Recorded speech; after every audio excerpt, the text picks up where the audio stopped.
The Rock and Shawn Michaels had one of WWE's biggest real-life beefs. Their issues got so bad that they turned physical backstage, and Rock eventually refused to work with Shawn. You'd think all of that would be ancient history by now, but something recently happened that suggests this beef might not be over. Let me break it down. The denial. For those who don't know, The Rock and Shawn Michaels have been circling each other for almost 3 decades, and in all that time, they have never wrestled a single one-on-one match. Think about that for a second. Two of the most decorated performers in WWE history, both active during the biggest boom period the company ever had, and somehow they never crossed paths in any meaningful storyline. No feud, no title program. Not even one clean singles match at a house show. Nothing. That is not an accident, that is a decision, and the man who has been doing most of the talking about that decision recently is Shawn Michaels himself. In April of 2026, Michaels sat down with Carmelo Anthony and Kazi Famuyiwa and finally addressed the elephant in the room. The interviewer asked him about the never-happened dream match with The Rock, and Michaels gave one of the most Shawn Michaels answers you could imagine. He laughed,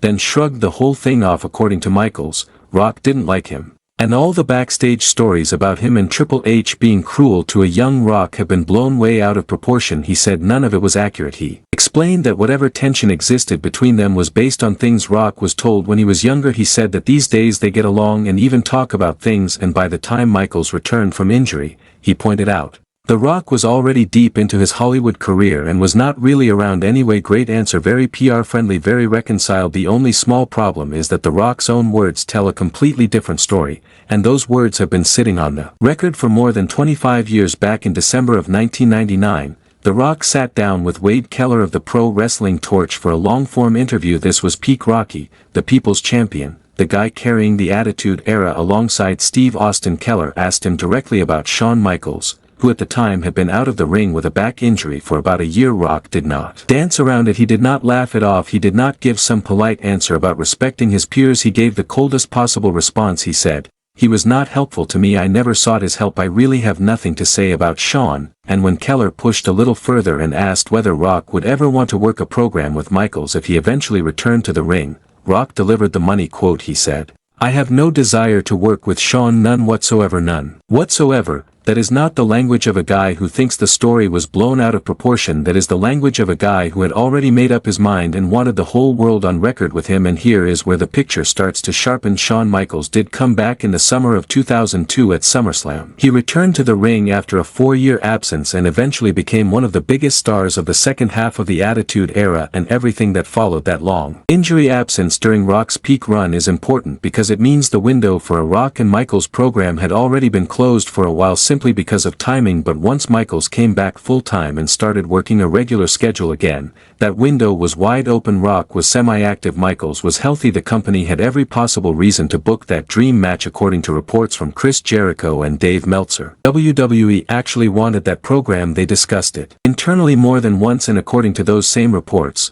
The Rock said no. He turned it down every time. By that point, he was already deep into his Hollywood career and had veto power over anything he did not want to do, and what he did not want to do was share the ring with Shawn Michaels. That is the pattern. WWE fans keep coming back to. Michaels can go on any podcast he wants, smile, and say it was all blown out of proportion, but he cannot rewrite Rock's own answer from 1999, and he cannot make a match appear on the record that Rock refused to make for the next 20 years of his career. So already, you can see the two competing stories. On one side, you have the current Shawn Michaels, the polished coach and head of NXT Creative, telling you everything is fine and always kind of was. On the other side, you have the Rock of 1999, cold as ice, telling a wrestling reporter he had no desire to work with Michaels and nothing to say about him. Both of those things cannot be true at the same time. Something happened, something serious enough to keep The Rock refusing a WrestleMania caliber match for 2 straight decades of his life, and to understand what that something was, you have to go back much further than WWE. You have to go back to a wrestling ring in Hawaii when Dwayne Johnson was still a teenager and Shawn Michaels was still one half of the Midnight Rockers. That is where this story really begins. Hashtag the Hawaii beginning long before The Rock ever put on a WWE tie or slicked back his hair as Rocky Maivia.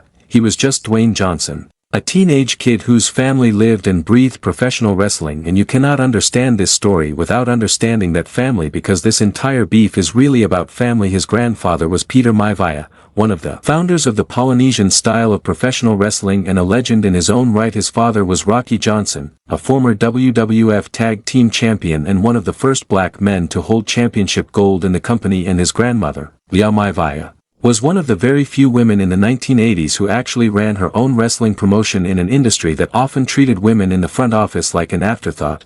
Leah was the boss. She was hosting main events, booking talent, and signing the checks herself. Her promotion was called Polynesian Pacific Pro Wrestling, and it ran shows out of Hawaii. Leah Maivia inherited the company from her late husband Peter, and she kept it going through the mid to late 1980s. That meant she was making the calls, cutting deals, and hosting some of the biggest names on the independent scene when they came through the islands to work her shows. One of the acts that came through was a young tag team known as the Midnight Rockers that was Shawn Michaels and his tag partner Marty Jannetty. Before either of them had made it to New York with the WWF, they were hot in the AWA, they were touring hard, and Leah Maivia booked them on one of her shows to give the fans in Hawaii a look at the future of the business. And that is where the trouble started, according to multiple accounts, including reporting from Dave Meltzer and comments from Chris Jericho. Over the years, Shawn Michaels made disrespectful remarks about Leah Maivia during that Hawaii run. The exact wording of what he said has never been fully spelled out on the record, but the substance is consistent across the different versions of the story. He reportedly said something about Rock's grandmother, the woman running the tour that was paying his check, about how The Rock was raised. You know that was never going to slide quietly. Rocky Johnson himself has spoken about what his son was like in his younger years. In a 2017 interview, he described Dwayne Johnson as a tough kid who was quick to react when someone crossed a line, especially when family or race were involved. Rocky Johnson said his son did not play around with certain things. He said Dwayne is half black and half Samoan and is proud of that. So when a rising star like Shawn Michaels came into his grandmother's promotion and reportedly disrespected her, a teenage Dwayne Johnson nearly came to blows with him, according to the story that has been passed around by wrestlers, journalists, and insiders for decades. The two almost had a physical altercation right there and then. Only quick intervention by other people in the promotion kept it from turning into a full fight in the middle of a wrestling show. A teenager was seconds away from putting his hands on one of the future top guys in the entire industry over a comment about his grandmother. That is the story that is patient zero of this entire beef. A tag wrestler, a grandmother, a teenager with a temper, and a moment that never really went away. And here's why that matters. When Dwayne Johnson finally walked into a WWE locker room years later as a fresh-faced third-generation rookie, Shawn Michaels was one of the biggest stars in the world. He was on top of the company. He was the guy Vince McMahon was building around. He was the WWE champion, and in the corner of that locker room, quietly carrying a grudge from a Hawaii show years earlier, was it. And that is a very dangerous combination in a business built entirely on egos and long memories. If that Hawaii moment had never happened, maybe the young Rock would have gotten the same standard rookie treatment that every second-generation prospect gets in wrestling. Maybe Michaels would have simply moved on with his life. But you cannot pretend that history did not exist. You cannot walk into a locker room and share a schedule with a man who almost put you on your back over a family insult and expect nothing to come of it. That kind of tension does not disappear, it waits. And once Rock started climbing the card in WWE, that old resentment from a Hawaii spot show came right back to the surface, along with a whole new set of problems that had nothing to do with Hawaii at all, because the WWE Rock walked into in 1996 was not the meritocracy fans wanted to believe it was. It was a locker room run by a very small group of powerful guys who called themselves the Clique, and whether Shawn Michaels wants to admit it today or not, that group was about to make life extremely difficult for a certain young man from Miami named Dwayne Johnson. Hashtag the Clique closes ranks. By the fall of 1996, Shawn Michaels was the WWE champion, and he was also part of a very tight backstage group known as the Clique. That group included Michaels himself, along with Triple H, Kevin Nash, Scott Hall, and X-Pac. They had massive influence with Vince McMahon. They pushed each other into big spots. They protected each other from bad booking, and when they did not like somebody, that person tended to have a very rough time getting over with the company. That same fall, WWE introduced a smiling, corporate, third-generation babyface named Rocky Maivia. He was Dwayne Johnson, Rocky Johnson's son and Peter Maivia's grandson, being pushed hard right out of the gate. He was billed as the first ever third-generation superstar. He won the Intercontinental Championship less than 4 months into his run, and the fans, in classic Attitude Era fashion, hated him for it. The chant started almost immediately, "Rocky sucks," every arena, every night.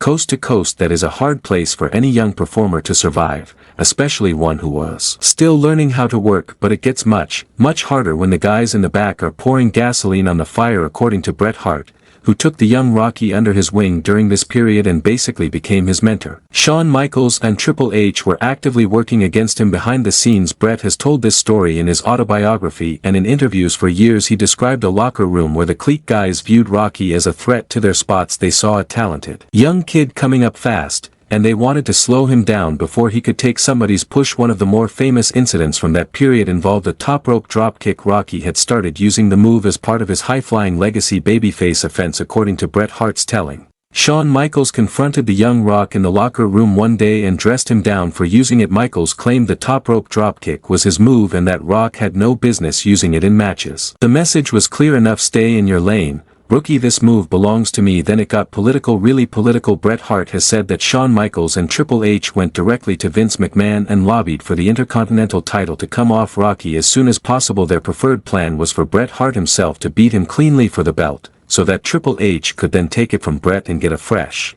credible run with the title. Bret refused the clean finish. He would not do the job that way just to help set up a clique favor at a rookie's expense. Bret knew what was happening, and he was not going to be part of burying the kid he had been quietly mentoring. The politicking did not stop there, according to multiple accounts. Shawn Michaels and Triple H also worked to make sure the young Rock was kept out of certain main event spots leading into WrestleMania 15. Triple H was being groomed as the next top heel in the company. The clique wanted their guy in position, and they were more than happy to move Rock out of the way to get it done, no matter how well the fans were responding to him. The entire dynamic has often been described simply as ego. Shawn and Rock did not like each other. Shawn did not see much in Rock at the time. Rock did not really like Shawn. The two of them were like oil and water, two completely different people who were never really going to get along. That is a nice, clean, diplomatic way of describing it. Two guys who did not mesh, two personalities that did not fit. But if you read between the lines, this was not simply a case of personality differences. This was a case of a young performer being politicked against by one of the most powerful backstage groups in wrestling history, and the guy at the top of that group,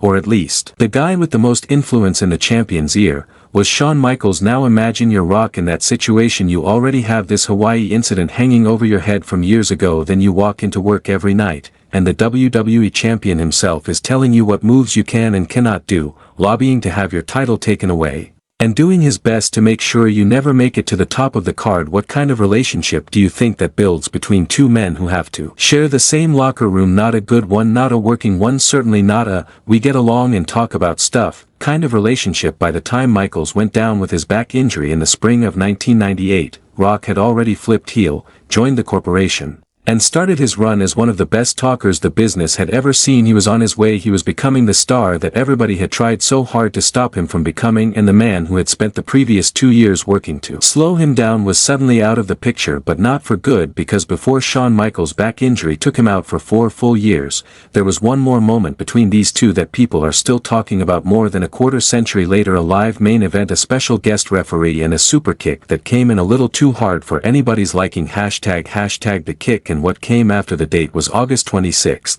1999. WWE was launching its brand new Thursday night show, and they needed a big main event to headline the first episode, so they put Triple H against The Rock for the WWE Championship and made Shawn Michaels the special guest referee. For anybody paying attention to the politics, this was already a loaded situation. Shawn Michaels, still officially retired from injury but working in an on-screen commissioner role, was going to referee a match between his best friend Triple H and the guy he had reportedly buried for the previous 3 years. What could possibly go wrong? The finish called for Michaels to deliver sweet chin music to The Rock and help Triple H retain the title. This is standard professional wrestling. Sweet chin music is a super kick. If you're a professional, you throw it, pull it just enough, and the guy taking it makes it look devastating on camera. Simple. That is the deal you make with your opponent in the ring. Only Michaels did not pull it, or at least according to Rock and his family, he did not pull it enough. The story of what happened next has been told by Rocky Johnson himself in that 2017 interview. Rocky explained what his son told him happened after the cameras stopped rolling that night. Shawn threw the kick, and according to the story, he kicked a little too hard. Rock felt every bit of it, more than he needed to, so he went straight to the back to have a word with the Heartbreak Kid about it. Rock reportedly told him, "Hey, man, you hit me too hard, now, Anybody who has ever worked in wrestling knows exactly what should have happened next. Michaels apologizes. He says he was going for the visual, and it got away from him. Everybody moves on with their night. That is how professionals handle a stiff spot in a business built entirely on trust between opponents. But according to Rocky Johnson, Michaels responded with a different attitude. He allegedly told Rock, "If you can't take it, you shouldn't be in this business." That is the line that lit the match. If you cannot take it,